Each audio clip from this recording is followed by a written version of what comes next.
Hey guys and girls, how is it going? And welcome back to another episode of Tekkit Done in 60 days with myself, Lewis. Hope you're brilliant, having yourself a great day as always. I'm downstairs in my reactory laboratory of sorts. It's very nice. I've got my reactor set up. I've called him Bob. This is Bob for the time being until he gets upgraded into Jeremy and then goes one further later on than that. But if we have a look in here, our big reactor is still currently producing 11.7 thousand RF per tick, which is kind of nice, and I've got a fairly decent amount of my byproduct, which is cyanite, which I've been waiting to get my hands on. So we've got loads of that now, and it's doing really well at powering the base. Nemsun's gone round and he has changed most of the power inputs from the cheaty power, which we can no longer have, the mine factory loaded steam turbines, to work with the tesseracts and the outputs and things from these. Now, there's a lot that I need to change with this to make it efficient, because we're trying to show you guys the most efficient way to do things. Currently, this may look efficient, but this is actually very inefficient. There's many things that need changing with it, but we'll change that when we come to building the bigger ones. This is our test one. This is probably the smaller one of the ones that we're going to build. Jeremy will be our medium-sized one, probably.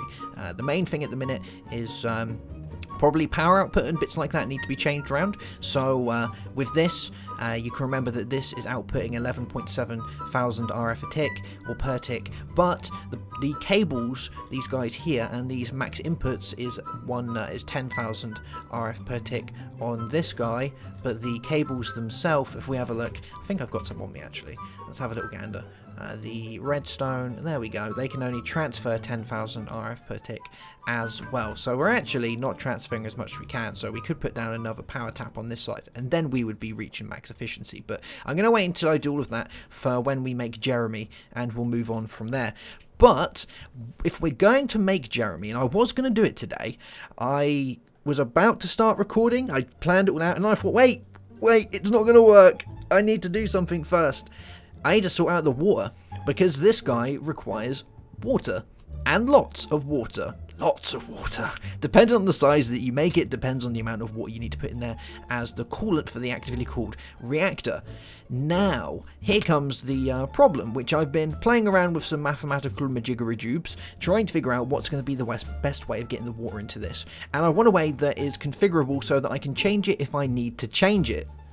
And I think I've come up with that, and we're quite lucky with the update that we now have extra cells, which is what I'm going to use, because I think extra cells is probably one of the best ways to be moving around liquids. Extra cells is a utility mod for applied energistics, which adds in fluid ME, and it also adds in higher storage for your crafting cells, your ME cells, and it also allows for you can make ones that you can actually tinker with, which is kind of cool. So this is what I've come up with, and I'll show you over there in a second, because you're probably wondering what that is.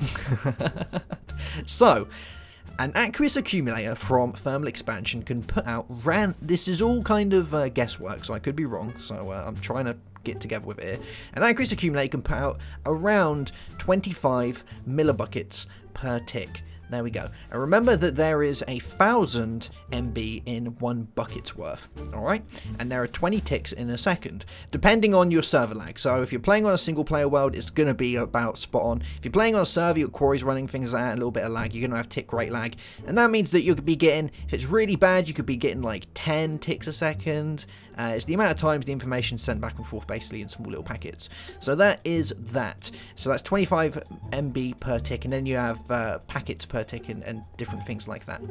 A fluiduct can accept an unlimited amount of water or liquid from the output, but can only actually send in so much through the input into the next machine or wherever you put it into. So it's basically bottlenecked. You can have 1,000 MB flying down the pipe, and when it hits where it needs to go, it's going to stop and it's going to get filtered at 120 MB per tick. Okay? Now, I need to get around about 1,000 MB per tick, which is around 20 buckets per second. Okay? And if we did the fluiduct side of things, that isn't going to work, because we're only going to be getting 120 MB per tick. If you times that by 10, that's 1,200, times it again is 2,400. So 2,400 MB is 2.4 buckets every second, which is nowhere near enough. I need 20 buckets per second. You see my problem. And this is where extra cells comes in, because extra cells allows us to send that exact amount. Yes. Now, if I was to do this the most efficient way of doing it, and to add in, send the most amount of water through one of the export pipes, I would need 40 aqueous accumulators. Alright? So, I don't think I'm going to need 40 aqueous accumulators, but the idea behind this is that if I make Jeremy and I decide to make it bigger, instead of changing the whole setup, I can just add a few more aqueous accumulators, and that's the idea behind it. And I should be able to, I don't think it's going to need any more than 20 buckets per second, but we'll find out, because I've got plans for Jeremy. Remember, Jeremy's only the second. The third is not actually going to be with big reactors. There is a better way of making power than big reactors, and there's a better way of making power than the atomic science as well. So yeah, I'll leave that one with you guys, and maybe you'll figure it out. I don't think Nemsun's figured it out yet, but we'll wait. It's my wild card. So just over here, let me show us quickly. You guys want to go watch Nemsun's video. If you haven't watched it, you need to go watch it, because I'm not going to explain this in the greatest quality, because he does it so well. He has used my equivalent exchange stuff, and he has automated it. So we have calcinators doing things, and look at all of this. All the stuff happening, it's being automated by all of our dungeon in here. He's managed to get witches, and he's found all those bits and bobs. So we get loads of glowstone, ender pearls, and redstone. And using all of this sort of stuff and the cyclic assemblers, he's managed to see, this is the pigman one, so he's got a pigman farm in there, which is doing gold, and using cyclic assemblers with the if we have a look in this one, it should say, and there we go, the minium stones, it is creating diamonds and all the other types of materials. How cool is that? That is unreal. It works. The eludials work. Oh my god, he did it. So let's craft these bits and bobs, and let's get going. Alright, so we want to look at, if we go in here, we want to look at extra cells. Alrighty then. So, it adds fluid storage, but it also adds increased storage for the original applied energistics. Remember, the original applied energistics, I think, can go up to 64k as a maximum. This starts at 256k. Alright, and the highest it goes up to is a 16M storage, so 16 million storage, which is a fair bit. Probably more than 10. More than 10, I'd say, yeah. So that's that one. There's also there's the adjustable ME storage, which I'm sure Nems is going to show in one episode. I'm not really going to go into the additional storage side of things, like the backup batteries and whatnot. I'm sure he can do all of that, and we've got things like the kilo storage clusters, the tera storage clusters. We've got a fairly decent amount, and encrypted cells, but I'm sure he'll go more into that at a later time. Alright, so let's get cracking with our fluid import-exportness. Yes, this is going to be good. So the first things that I've made myself a blast-resistant ME drive from extra cells, alright? And this is where you're going to place in your cells, your storage cells. We then have an ME fluid terminal. So these are basically exactly the same to one of these guys. Here we go, crafting terminal, the one before that, the storage terminal. That's pretty much the same thing, fluid terminal. Alright, so the ME fluid terminal allows us to see what fluids we have in our system. The ME blast resistant drive will allow us to put these guys in, fluid storage. These are basically the same as the original applied energistics ones, the standard ones. So you have the 1K, the 4K, the 16K, and the 64K, I believe. I think I've got that right. Let's have a look. Extra cells. Here we go. So we've got the 1, 4, 16, and 64, yeah. Alright, and they're a little bit more expensive, so for these guys we need the fluid storage clusters which are added in. So we go through the regular fluid ones and we make our way back to the AE one. So you can see we need fluid storage blocks, fluid storage segments, fluid storage cells, and then we need the advanced processors like that. So they're pretty expensive, but they do the trick, which is nice. So now that we've got those, let's go downstairs and we're going to try and set this up and get things happening. So the first thing we're going to want is our ME cable. So let's pop these guys up here like that, and we're going to want to connect this to a power supply. So this should work like that. There we go. So if we go back upstairs now, let's have a quick gander and see. Oh, is my jetpack on? It is. There we go. So that's all up and running. We can go inside our fluid terminal and everything is looking dandy. So let's throw in our ME 4K fluid cell. So this guy only has 3 ports. It's the max you're going to get, but the good thing is it is blast resistant. So they say that this guy can withstand a nuclear bomb, which is quite cool. So let's throw that in there. There we go. That guy is up and running and looking good. This is all fine. I need to make sure the power's good. How much power have we got? I can't see it in there, the power amount. Got 116k. Yeah, that's perfectly fine. We're using 851 a tick. That's insane. Oh my god, Nemsun loves his applied energistics. So that's all set up and looking mighty fine. The next one I'm going to put down is I'm probably going to put our water one around here. Oh, that's strange. Why did that only just light up? I wonder if that block was causing some sort of... wonder if... Huh. Well, that's different. Didn't even realise that. Alright. Well, let's put down our fluid storage and we'll pop that guy there. Oh, can I get him facing me? Face me! Wow, these blocks are weird. I think they're kind of... Why? We'll just put it that way. Use one of those guys then. Wow, that doesn't want to work properly. There we go. Good stuff. Alrighty. Bit of trial and error. So let's go back upstairs and we'll first grab ourselves a bouquet. Let's get a bucket. And we'll grab another one because I'm going to want some water. So let's go get ourselves a couple of buckets in here. I wonder if we've got any spare buckets. No, that's fine, but I can craft one. So let's get some iron and we'll make ourselves a bucket. Alright then. And let's go get ourselves some water from outside. Now, I currently only have 4 aqueous accumulators from they're just the spare ones that we had inside the AE network. And haha, is this what I think it is? This just regular water, it looks like it. Let's grab some of this stuff. Yeah, regular water, good stuff. So I've only got 4 of these guys, of the aqueous accumulators. They're just spare ones that we've had lying around the base. But if I want to maximise the amount of liquid that I'm putting out, I'm probably going to need more than that. And in all honesty, I am going to need more than that, because that's nowhere near going to be enough that I'm going to use. Remember, an aqueous accumulator can put out around about 25 MB per tick. Alright, so if we've got 4 of them, that's 100 MB per tick.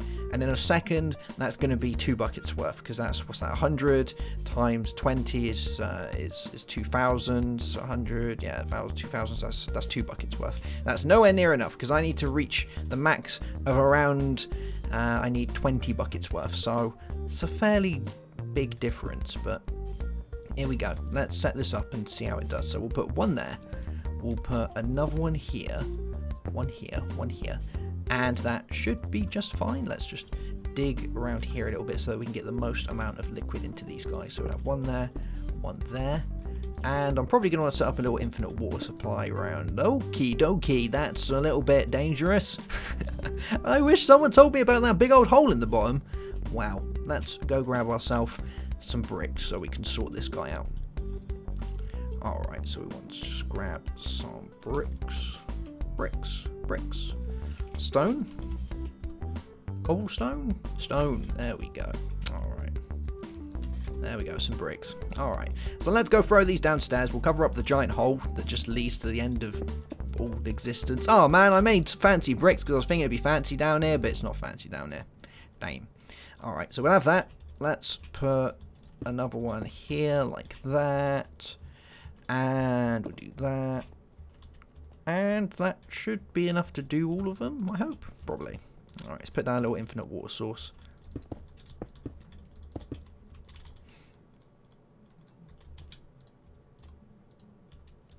And there we are. That should be looking pretty good. And we'll go and fill these areas up. So we'll put one there. We'll put one there.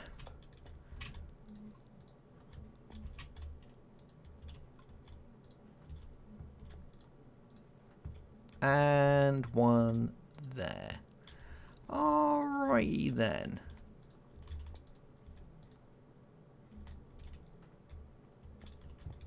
This one should be just fine. Yeah, coming from the back. Yeah, they're all good. So they're all touching 2 sources, I believe. So that's got, all of them are facing on the front. So that's 1, 2. That one's got 3 sources. That one's got 2 sources. That one's got 2 sources. Good stuff. So there we go. Now we're going to want to import our fluid into the system. So we're going to need a different type of import bus, and we're going to need one of the regular import buses to start ourselves off, but we'll soon change that one round. So let's go back into here. We're going to go into our NEI synchronized, and let's go to extra cells. There we go. And we're going to want these guys, fluid import buses. And these ones are fairly expensive, so you need precision input buses, buckets, and whatnot. So I'm going to need 4 of these guys, which means I'm going to need 4 buckets in the system. I'm going to keep these 2 because I want to hang on to those. So they can go into the system like that. And then we're going to want to make the rest of this stuff. And I think there's already some of these in here, so let's give that a shot. Yeah, there we go. Cool beans. Gives us 4 of those guys. And that's pretty much going to be it, hopefully. So let's make our way downstairs. And we'll set this up, and I'll show you what I mean about the changing of how these guys work, because it's kind of cool. So we'll pop that one on there, and that one there, that one there, and that one there, and let's link these guys together. So we'll put that like that, and that one there. Okie dokie. So let's see if these guys are draining. They are. Good. Alright. So remember, these can only put out so much per tick. Well, the fluid input buses are variable, so you can change the amount that they can accept. There's no real point in changing it on these guys, because the general amount they're set to, if we change this here, these guys will move 20 MB per tick. Alrighty, which is 400 MB per second, whereas these can output 25. So to get the max out of each one, it'd be worth changing this to 250 MB per tick, because 20 means that we're losing 5 every time. So let's change that one round. We'll change that one round. Change that one round. And we'll change that one around. But bear in mind, every time you do that, the AE cost goes up. So the original AE cost is 5 AE per tick. If we go up to 250 MB per tick, it's 30 AE per tick. The maximum is 1000 MB per tick, which gives us the 20 buckets that we're after, which costs 60 AE per tick. So it's pretty expensive, but it works. That's how we do all the good stuff. So that's draining out from there. So let's make our way upstairs, and you'll be able to see the liquid inside our terminal. Our fluid terminal, there you go. 160, 162 buckets worth, all going in there. Lovely jubbly. And if we want to configure this, we can click on it like that, and it's going to tell you the amount of fluids that we've got in there, plus a cool little water sign. So we've currently got 186, 187, 108, 192, almost up to 200 buckets of liquid. And the other thing with these fluid storage cells is they have a maximum fluid type of 5. So generally on your cells for these guys, I believe it's 64. Let's have a look. 63 types, whereas they only allow 5. But then there's not really a massive amount of liquids. There's quite a few, but there's not as many as our items, is there? So it's not really much of an issue. You know, if you add 3 in here, that's 15 different types of liquids. That's quite a few different types of liquids to be playing with. And the bytes used is such. So we've just hit the 1000 mark. We've got around about 250 buckets worth. So it looks like 1000s are roughly about 250 bytes. So if we go up to a 4000, that's going to be about, what's that, 250, that's going to be about 1000 buckets worth. So we can store a fairly decent amount in there. That's quite good. And the same goes for the export buses. So with the export buses, to take the liquid out of the system, we can go ahead and configure those as well to a maximum of 1000 MB a tick, which is exactly what we're going to need for one of our bigger reactors. I need that flexibility to make sure that if I make it, I can import enough fluid into it. And the only other way that I could think of doing it that would work kind of well was using tesseracts, and because tesseracts aren't bottlenecked in any way of the amount of liquid that they can send. It's just that they can send any amount, which is kind of cool. But you've got to remember, they've only got so many sides that liquids can go into, and the fluid ducts are... man, I'm taking damage really easily from that. The fluid ducts can only send around about 130 MB per tick, which is what they're... or 120, roughly, is what they're bottlenecked at. So you could still only send a certain amount, whereas they're not going to be able to send the 1000 that I'm after. So that's pretty good. Oh, yeah. Alright guys, well that's probably going to be that for this episode. We're starting to get our fluids into our system. We can go in here and have a look. There seems to be some sort of weird glitchy bug around here that's stopping the lights from showing on these, and I really have no idea what it... oh, there we go. The light updated. Now you can see all the stuff. Good times. Yes. So we can go back in there and we can see all the fluids. The good thing is you can take fluids out, so once it's in there you can highlight it. If we've got any... how much fluid have we got? If we can get any lava, I'll quickly show you what I mean by that. So let's get ourselves some lava. There we go, a couple of buckets of lava. Ba-bam, ba-bam.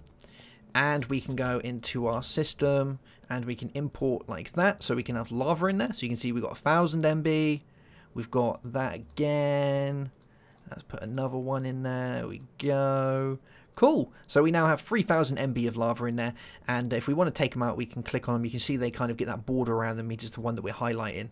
So if we wanted a bucket, we can put it in there and it'll fill it up with water like so. If we want to put it back, we can click on it again like that. It seems to be a little bug where it's kind of staying in there, but it's not doubling the bucket. And if we want the lava, we can do the same thing. So yes, very easy, but very cool indeed. The other items that you can make for this are also just as fun. So if we go into here, let me quickly show you some of the extra bits and bobs. I'm not going to be playing much more of extra cells, but I'm sure it's going to be something Nemsun's going to play with.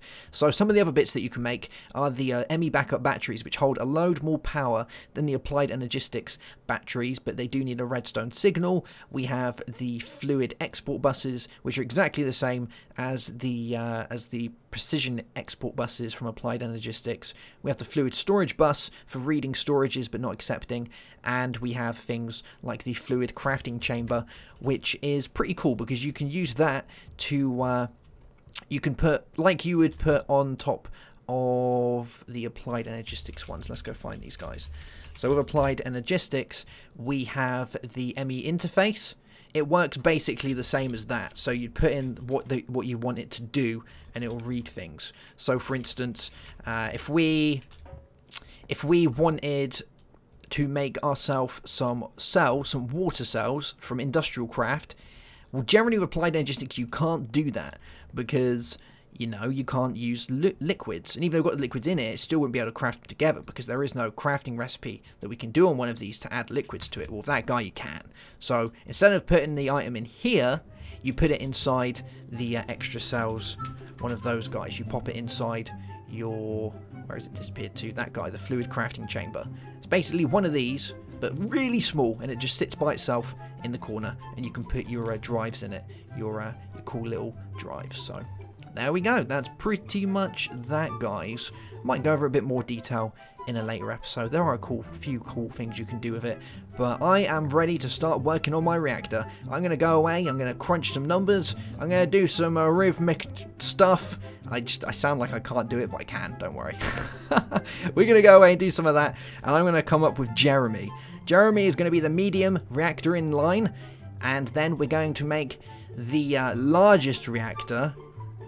But, well, we're going to make the most powerful reactor, but it's actually going to be the smallest reactor. Let's see if any of you guys guess it. I'm sure there's going to be a few of you that will be able to get the hang of it. I don't know if Nemsun's figured it out yet, but it's fairly cool. It's fairly cool. All right, guys, I'll see you soon for another episode. Have yourself a great day. Have a good one as always, and goodbye.